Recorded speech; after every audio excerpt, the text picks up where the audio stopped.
Love, death and robots एक animated anthology series है जिसमें अलग अलग जेनर्स के तहत कई कहानियां प्रस्तुत की गई हैं, जिनमें जिबारो नाम का एक एपिसोड बिल्कुल होश उड़ा देने वाली है।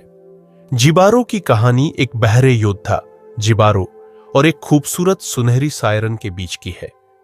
यह सायरन एक रहस्यमयी प्राणी है जो अपनी मधुर आवाज से लोगों को अपनी ओर आकर्षित कर उन्हें मौत के घाट उतार देती है। कहानी की शुरुआत एक घने जंगल से होती है जहां एक योद्धाओं का समूह यात्रा कर रहा होता है। ये योद्धा एक खजाने की तलाश में है, लेकिन उन्हें इस बात का अंदाजा नहीं है कि जिस जगह वे पहुंचे हैं वहां पर एक रहस्यमयी सायरन का बसेरा है।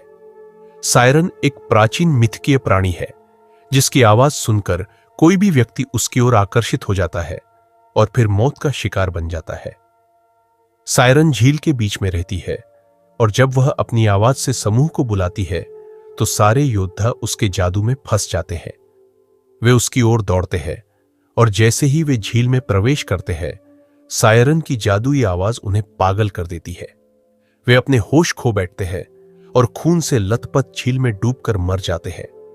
लेकिन इस समूह में एक योद्धा जिबारो सायरन की आवाज से प्रभावित नहीं होता।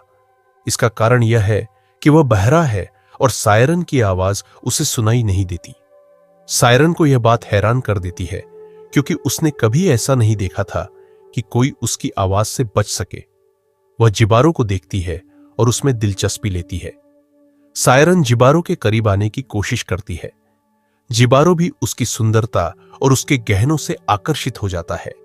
सायरन उसे लुभाने के लिए नाचती है और जिबारो को उसकी चमक दमक से मोह हो जाता है। कुछ समय के बाद जिबारो सायरन के पास पहुंचता है और उसकी ओर हाथ बढ़ाता है, लेकिन वह यह मौका अपने फायदे के लिए इस्तेमाल करता है। वह सायरन पर हमला करता है और उसकी पूरी चमकदार ज्वेलरी और गहने उतार लेता है। यह सीन बहुत ही तीव्र और क्रूर होता है। सायरन, जो पानी में ताकतवर थी, अब कमजोर हो जाती है और जिबारो उसे झील के किनारे छोड़कर चला जाता है। लेकिन जैसे ही वह इन गहनों को लेकर भागने की कोशिश करता है, उसकी लालच और स्वार्थ उसे धोखा देती है। गहनों की भारी चमक और भार उसकी मानसिक स्थिति को बिगाड़ देती है। वह पागल सा हो जाता है और जंगल में भटकने लगता है। अंततः वह खुद को उसी झील के पास पाता है जहां से वह भागा था।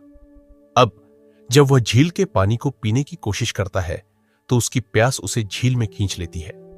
जैसे ही वह पानी पीता है, कुछ अजीब सा होता है। सायरन के खून से भरी हुई झील का पानी उसे सुनने की शक्ति दे देता है। अब पहली बार जिबारो सायरन की खतरनाक आवाज को सुनता है। यह आवाज उसके कानों में गूंजती है और उसे मानसिक रूप से कमजोर कर देती है।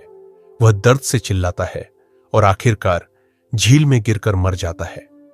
कहानी इस संदेश के साथ समाप्त होती है कि लालच और स्वार्थ का अंत हमेशा विनाश में होता है। जिबारो ने जो कुछ भी किया वह अपने लालच के कारण था और अंत में उसी लालच ने उसे मौत के घाट उतार दिया।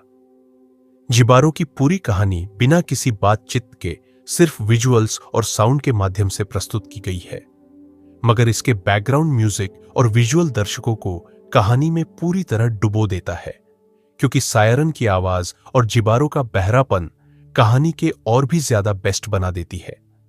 सायरन का डांस, उसका झील के चारों ओर घूमना और डांस के माध्यम से जिबारो को अपनी ओर खींचने की कोशिश करना पूरी कहानी का एक बहुत ही अमेजिंग और इंगेजिंग सीन है। तो दोस्तों, ये स्टोरी लाइन आपको कैसी लगी हमें कमेंट करके बताना, और आपको ये कहानी से क्या सीख मिलती है वो भी मुझे बताना। वैसे दोस्तों, कुछ दिनों पहले ही मैंने एक ऐसे ही मूवी की कहानी को सुनाई थी।